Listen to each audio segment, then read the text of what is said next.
آج کل کا ایک نیا فتنہ ہے. پہلے وقتوں میں تو لوگ اگر کوئی نافرمانی کر بیٹھتے تھے تو تسلیم کر لیتے تھے. ہاں بھائی میں سنت سے محروم ہوں، میری کمزوری ہے. آج کل کا نیا فتنہ لاجک، کٹ حجتی. ایسا کیوں ہے؟ حکم خدا اور بندہ آگے سے پوچھے ایسا کیوں ہے. آج کسی عورت کو کہو کہ پردہ کرو، کیوں نہیں کرتی؟ تو آگے سے جواب مل گا پردہ تو آنکھوں کا ہوتا ہے. اور زیادہ کہیں گے تو کہے گی چہرے کا پردہ ہے ہی نہیں. شریعت کی باتوں میں تعویل، جسٹیفائی کرتا ہے. جو بندہ گناہ کر رہا ہوتا ہے نا، وہ یہ نہیں کہتا کہ میں گناہ کر رہا ہوں، وہ اس کو جسٹیفائی کرنے کی کوشش کرتا ہے. وہ جی اللہ تعالیٰ نے سور کا گوشت کیوں حرام کیا ہے؟ لو، بندہ اور خدا کے حکم کے بارے میں پوچھ رہا ہے کہ کیوں حرام کیا ہے. کیا پدی کا شوربہ. اپنی اوقات دیکھے بندہ، اور پھر یہ دیکھے کہ شریعت کی باتوں میں ایسے کوشچن. یہ اصل میں انانیت، پیٹ بھرے کی باتیں ہیں ساری. آج چونکہ پیٹ بھرا کھانے کو مل جاتا ہے نا، تو یہ حجتیں سوجتی ہیں. یہ آج کل کا نیا ایک فتنہ ہے، اس کو کہتے ہیں کٹ حجتی. اور اس کائنات میں سب سے پہلی کٹ حجتی شیطان نے کی تھی. جب رب کریم نے ارشاد فرمایا ما منعک اللہ تسجد، تو نے کیوں نہیں سجدہ کیا آدم علیہ السلام کو، تو بجائے اس کے کہ یوں کہتا کہ مجھ سے غلطی ہوئی، لاجک دینے لگا. خلقتنی من نار وخلقتہ من طین. جب کٹ حجتی کی تو حکم خدا کو توڑا نا. نتیجہ کیا نکلنا تھا؟ وہی جو نکلا. ہزاروں سال کی عبادت کی ہوئی تھی، لکھا ہے کہ چپے چپے پہ اس نے سجدہ کیا ہوا تھا، حتیٰ کہ طاؤس الملائکہ بنا ہوا تھا. مگر جب اللہ کے حکم کے سامنے اس نے کٹ حجتی کی، رب کریم کا فرمان ہوا فخرج منہا فانک رجیم، نکل جا میرے دربار سے، تو مردود ہے. اور پھر آگے پتہ ہے کیا کہا؟ وَإِنَّ عَلَيْكَ لَعْنَتِي إِلَىٰ يَوْمِ الدِّينِ، قیامت تک تیرے اوپر میری لعنتیں برسیں گی. تو کٹ حجتی سے بچنے کی ضرورت ہے. اگر غلطی ہو جائے، گناہ ہو جائے تو جسٹیفائی نہ کریں، تسلیم کر لیں کہ جی ہاں مجھ سے غلطی ہو گئی. سیدنا آدم علیہ السلام سے بھول ہوئی. جب پوچھا تو آگے سے کوئی لاجک نہیں، سمپل. ربنا ظلمنا انفسنا وان لم تغفر لنا وترحمنا لنکونن من الخاسرین. تسلیم کر لیا. اللہ رب العزت نے معافی عطا فرما دی. تو یہ کہنا کہ غلطی ہوئی معاف کر دیں، یہ آدم علیہ السلام کا طریقہ ہے. یہ صفت اپنے اندر پیدا کرنی چاہیے. آج کل یہ الفاظ کہنے بڑے مشکل. کوئی بیٹا ہے جو باپ کو کہے ابو غلطی ہوئی معاف کر دے؟ کوئی بیوی ہے جو خامند کو کہہ دے غلطی ہوئی جی معاف کر دے؟ غلطی بھی ہو مانتے نہیں ہیں. Logic, justification. تو یہ صفت اپنے اندر پیدا کرنی چاہیے. کیا؟ کہ یہ کہنے کی عادت ہو جی مجھ سے غلطی ہوئی، آپ مجھے معاف کر دیں. اعتراف قصور کر لینا، اس پر اللہ رب العزت بندے کو معاف فرما دیتے ہیں. اور یہ انبیاء کی سنت ہے. تسلیم فوراً. ذرا بات توجہ سے سنیے گا. سیدنا نوح علیہ السلام کو اللہ رب العزت نے حکم فرمایا کہ کشتی بناؤ، ہم تمہارے ماننے والوں کو اور اہل خانہ کو سب کو ہم محفوظ کر لیں گے، بچا لیں گے. سیدنا نوح علیہ السلام نے کشتی بنائی، سیلاب آ گیا. جو ماننے والے تھے وہ بیٹھ گئے. ایک بیٹا تھا جوان العمر، وہ ابھی باہر ہے. تو حضرت نوح علیہ السلام کا کیا حال ہوگا؟ ہم لوگ گناہگار لوگ ہیں، لیکن اپنی اولاد کو اگر نیکی میں سستی کرتے دیکھتے ہیں تو ہمارے دل پہ کتنا غم ہوتا ہے. تو اولیاء کے دل پہ کیا ہوتا ہوگا, انبیاء کے دل پہ کیا گزرے گی. اور صرف سستی نہیں, یہاں تو ایمان کا معاملہ تھا. تو سیدنا نوح علیہ السلام جوان بیٹا سامنے ہے, پتہ ہے کہ آج اس سیلاب نے سب کو مار ڈالنا ہے. بیٹے کو کہتے ہیں یا بنی ارکب معنا, اے بیٹے آؤ ہمارے ساتھ سوار ہو جاؤ. بیٹا بات نہیں مانتا. فحال بینہم الموج فکان من المغرقین. ایک لہر اٹھی اور باپ کی آنکھوں کے سامنے بیٹا غرق ہو گیا. باپ کے سامنے بیٹے کو چوٹ لگے تو دکھ برداشت نہیں ہوتا, بیٹا غرق ہو گیا ایمان کے بغیر, دل پہ کتنا صدمہ ہوگا. اب صدمے میں انسان کیا کرتا ہے, رب کو پکارتا ہے نا. تو نوح علیہ السلام نے اپنے رب کو پکارا. کیا کہا, وَنَادَى نُوحًا ابْنَهُ وَكَانَ فِي مَعْزِلٍ يَا بُنَيَّ ارْكَب مَعَنَا وَلَا تَكُن مِّنَ الْكَافِرِينَ. اب اللہ رب العزت کو پکار رہے ہیں, کیا کہتے ہیں, وَنَادَى نُوحٌ رَبَّهُ فَقَالَ رَبِّ إِنَّ ابْنِي مِنْ أَهْلِي وَإِنَّ وَعْدَكَ الْحَقُّ. اے پروردگار عالم, بیٹا میرے اہل میں سے تھا اور آپ کے وعدے سچے.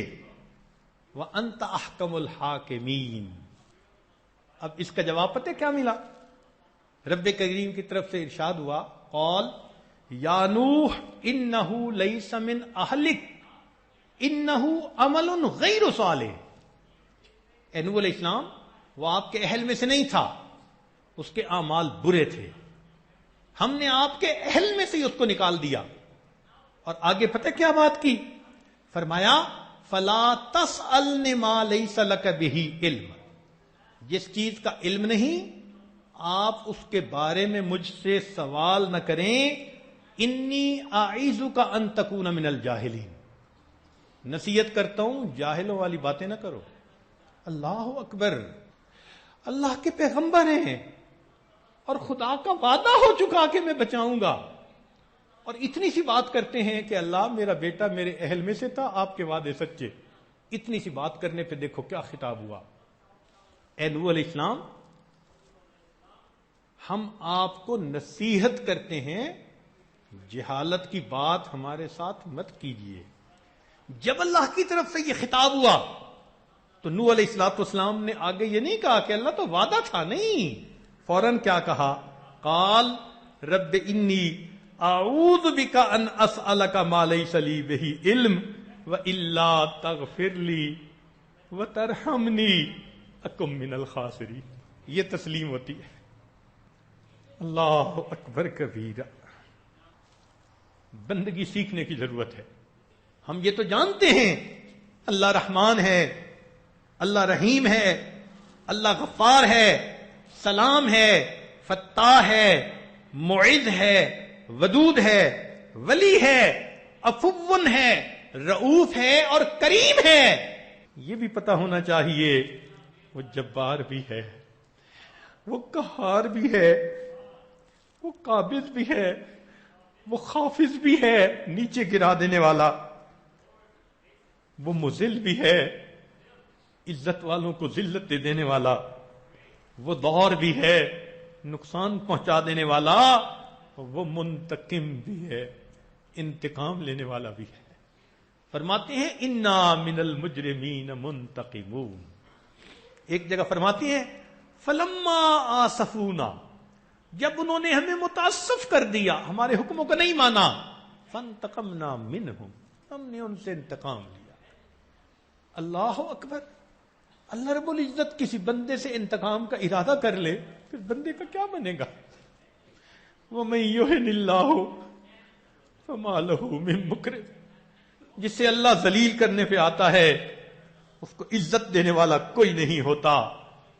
دیکھیے انبیاء کرام کے ساتھ کیا معاملہ اس پروردگار عالم کا. بندگی سیکھنے کی ضرورت ہے. آدم علیہ السلام کا جنت سے نکلنا دیکھیے, سیدنا نوح علیہ السلام کے اس خطاب پر غور کیجئے, حضرت ابراہیم علیہ السلام کی ہچکچاہٹ دیکھیے, حضرت یعقوب علیہ السلام کی مصیبت دیکھیے, حضرت یوسف علیہ السلام کی قید کا نظارہ دیکھیے، حضرت زکریا علیہ السلام کے سر کے اوپر آرے کو چلتا ہوا دیکھیے، حضرت یحییٰ علیہ السلام کی گردن کو کٹتا دیکھیے، حضرت یوسف علیہ السلام کو مچھلی کے پیٹ میں گرفتار دیکھیے. کیا کہتے ہیں؟ لا الہ الا انت سبحان انی کنت من الظالمین. وہ ایسا پروردگار ہے. اس لیے ہم اگر اپنی کھالیں کھچوا کے اور بوٹیاں نچوا کے بھی اس پروردگار کو راضی کر دیں تو یہ بھی بڑا سستا سودا ہے. ہم تو مزے مزے کی زندگیاں گزارتے پھر رہے ہیں، من مانی کی زندگیاں گزارتے پھرتے ہیں. اس پروردگار کے سامنے کسی کا ناز نخرا نہیں چلتا. اپنے محبوب صلی اللہ علیہ وسلم کو کیا محبوبانہ خطاب فرماتے ہیں؟ ارشاد فرمایا، اے میرے پیارے، فاستقم کما امرت ومن تاب معک. فاستقم کیا معنی اس کا؟ ہم اپنی زبان میں اس کا ترجمہ کریں نا سمجھنے کے لیے تو فاستقم کا ترجمہ بنے گا تکلے کی طرح سیدھے رہو.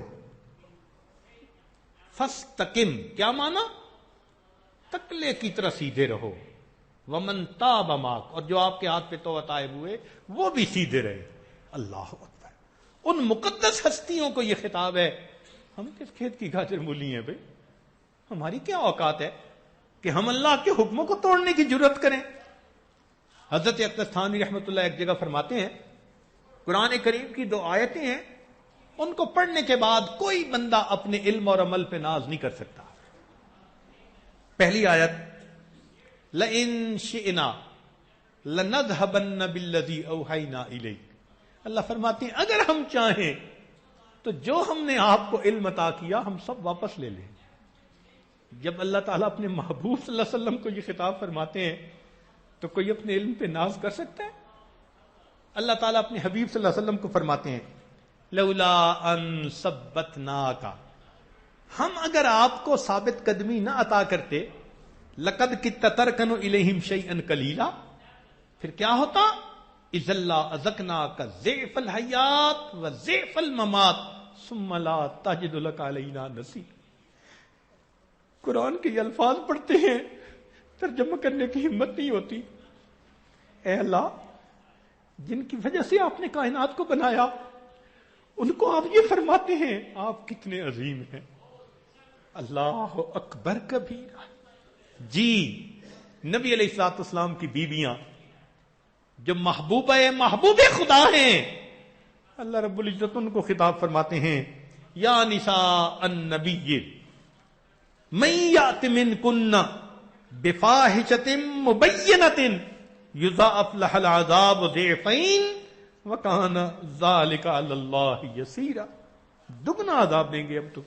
اس آیت پہ غور کرو، صاحبزادی کا سور دماغ سے نکل جاتا ہے کہ اللہ رب العزت اپنے محبوب صلی اللہ علیہ وسلم کی محبوباؤں کو یہ فرماتے ہیں، اگر تم کوئی ایسا حرکت کرو گی ہم تمہیں دگنا عذاب دیں گے. یا میرے اللہ، اللہ اکبر کبیرہ. واقعی اللہ رب العزت بہت بڑے ہیں. ہمیں اللہ رب العزت کا حکم ہر حال میں پورا کرنا ہے. یہ تو اللہ کی دی ہوئی ڈھیل ہے. گناہ بھی کرتے ہیں، موج میلے کی زندگی گزارتے پھر رہے ہیں. ایک صاحب طواف کرتے ہوئے دعا مانگ رہے تھے، اللہم انی اعوذ بک من غضبک. تو کسی نے پوچھا کہ یہ کیا دعا مانگ رہے ہیں؟ کہنے لگے ایک دن ایک خوبصورت عورت جا رہی تھی، آنکھ اٹھا کے دیکھی، ایک تھپڑ پڑا اور جس طرف تھپڑ پڑا اس طرف کی بینائی زائل ہو گئی. میں اب طواف کر کے دعا مانگ رہا ہوں، اللہم انی اعوذ بک من غضبک. اگر اللہ تعالیٰ قانون بنا دیتے، جو غیر پر آنکھ اٹھائے گا اس کو تھپڑ پڑے گا، اس کی بینائی واپس لے لی جائے گی، ہمارا کیا بنتا؟ ہم تو آج جو عزتوں کی زندگی گزارتے پھر رہے ہیں، یہ اس مولا کی صفت ستاری کا صدقہ ہے. اس نے چھپایا ہوا ہے. اللہ کی قسم کھا کے کہتا ہوں، ستاری ہٹ جائے کوئی منہ پہ تھوکنا گوارا نہ کرے. واہ میرے مولا، تو نے ہماری غلطیوں پہ پردے ڈال دیے، کوتاہیوں پہ پردے ڈال دیے. تو کتنا عظیم ہے. مہلت دے دی، شاید رمضان کا مہینہ آئے گا، آخری عشرہ ہوگا، احساس کریں گے کہ ہمیں اپنے گناہوں سے معافی مانگنی ہے اور ہمیں اللہ رب العزت کے حکموں کا پابند بننا ہے. ہمیں چاہیے آج کی اس رات میں اور اس محفل میں اللہ کے سامنے سرنڈر کرنے کا ارادہ کر لیں. وہ کسی نے غلام سے پوچھا تھا نام، اس نے کہا جی جو آپ پکاریں وہی میرا نام. بھئی کام جو آپ ذمہ لگائیں وہی میرا کام. بھئی کھانا کیا کھاؤ گے؟ جو آپ کھلائیں گے. لباس کیا پہنو گے؟ جو آپ پلائیں گے. اس نے کہا کیا مطلب؟ جو غلام جو ہوا. وہ غلام نے ہمیں بندگی سکھا دی کہ اگر دنیا کا غلام اس طرح سرنڈر کر دیتا ہے، ہم تو اللہ کے بندے ہیں. اے اللہ، میرے لیے یہی عزت کافی ہے کہ تو میرا پروردگار ہے، اور میرے لیے یہی فخر کافی ہے کہ میں تیرا بندہ ہوں. بندگی عزت ہے ہمارے لیے. تو آج کی اس محفل میں ہم اللہ رب العزت کے سامنے سر تسلیم خم کر دیں. آج تک جو خطائیں ہوئی، جو گناہ ہوئے، اے مالک معاف کر دیجئے. آئندہ آپ کے حکم کے اوپر چلنے کا ارادہ کرتے ہیں. اللہ ہمیں استقامت عطا فرما دیجئے. اللہ رب العزت نے توبہ کا دروازہ کھلا رکھا ہے. اتنا کریم پروردگار ہے کہ جن لوگوں نے کہا ان اللہ ثالث ثلاثہ، اللہ تین میں سے تیسرا، مشرک ان نصارہ کے بارے میں اللہ فرماتے ہیں افلا یتوبون الی اللہ ویستغفرون. یہ لوگ بھی اگر توبہ کر لیتے، استغفار کر لیتے، میں ان کی بھی توبہ کو قبول کر لیتا. یا اللہ، اتنے عظیم آپ ہیں، اتنا آپ کا حلم ہے، قربان جائیں آپ کے حلم کے اوپر. وہ اتنا حلیم ہے کہ فرعون جو انا ربکم الاعلی کا دعویٰ کرتا تھا، اس کی طرف اپنے پیغمبر علیہ السلام کو بھیجتے ہیں. فرماتے ہیں فقولا لہ قولا لینا. دنیا کو کی بندہ ہوتا، کہتا ذرا جاؤ اس بدماش کے پاس، بالوں سے پکڑ کے گھسیٹنا، جوتے لگانا. میرے مالک خدائی کا دعویٰ کرنے والے بندے کے بارے میں فرماتے ہیں فقولا لہ قولا لینا، نرم گفتگو کرنا. میرے مولا، اگر خدائی کا دعویٰ کرنے والوں کے لیے آپ گفتگو کرنے والوں کو حکم فرماتے ہیں کہ نرم گفتگو کریں، تو اے اللہ، یہ آپ کے وہ بندے بیٹھے ہیں روزانہ سجدے میں سر ڈال کر سبحان ربی الاعلی آپ کی کبریائی کو تسلیم کرتے ہیں، آپ کی ربوبیت کا اقرار کرتے ہیں. اے اللہ، ان کے ساتھ آپ نرمی کا معاملہ فرما لیجئے. رمضان مبارک کی بابرکت رات ہے، یہ 23 کی رات، اے اللہ ہمارے لیے بخشش کی رات بنا دیجئے. میرے مولا، ساحران فرعون سے زیادہ آلودہ نہیں ہے، سگے اصحاب کہف سے زیادہ ناپاک نہیں، طور سینا کے پتھر سے زیادہ جامد نہیں، اور چوب حنانہ سے زیادہ ہم بے وقت نہیں. بندے ہیں، کلمہ پڑھنے والے ہیں، آپ کے محبوب کے امتی ہیں. آج آپ کے دربار میں حاضر ہو کر اپنے گناہوں کا اقرار کر کے اللہ آپ سے معافی کے خواستگار ہیں. آپ ہمیں معاف فرما دیجئے، ہماری بخشش فرما دیجئے. اے رب کریم، رہا میں دن رات غفلتوں میں، اب بس یوں ہی زندگی گزاری، کیا نہ کچھ کام آخرت کا، کٹی گناہوں میں عمر ساری. میں سر جھکاتا ہوں میرے مولا، میں توبہ کرتا ہوں میرے باری. اے میرے مولا، آج سر جھکاتے ہیں، گناہوں سے توبہ کر کے ایک نئی ایمانی، اسلامی، قرآنی زندگی بسر کرنے کا ارادہ کرتے ہیں. آج تک ہم نے جو کٹ حجتیاں کی، اللہ معاف کر دیجئے، حساب کے قابل نہیں ہے. زندگی کا ایک دن ہمارے پاس ایسا نہیں کہ ہم اس کا حساب دے سکیں. اے مولا، بس آپ رحمت فرما دیجئے. اور آج اس مجمع میں جتنے لوگ موجود ہیں، جہاں تک آواز جا رہی ہے، اے کریم آقا، ہماری توبہ کو قبول فرما دیجئے اور ہمیں ایک نئی ایمانی، اسلامی، قرآنی زندگی عطا فرما دیجئے. وآخر دعوانا ان الحمد للہ رب العالمین.